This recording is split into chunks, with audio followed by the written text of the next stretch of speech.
parol gawa man sa makukulay na papel, kawayan, plastic o copy shells, angat ang mga likha sa tinaguriang Christmas capital ng bansa, San Fernando, Pampanga.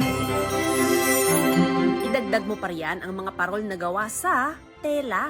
Dinisenyo ito ng 30-year-old parol maker mula San Fernando na si Mark. In demand namin yung made of fabric. Na yung fabric, mas nagugustuhan nila ngayon compared sa plastic.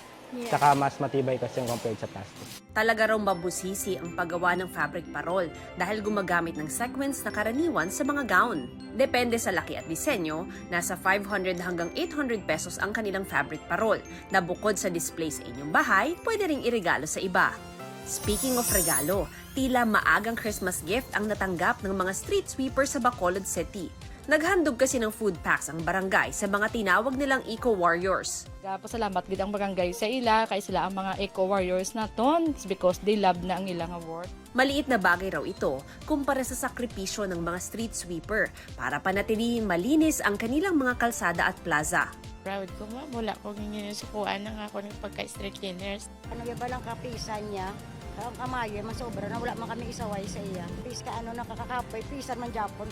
Para sa GMA Integrated News, Mav Gonzalez, nakatutok, 24 oras.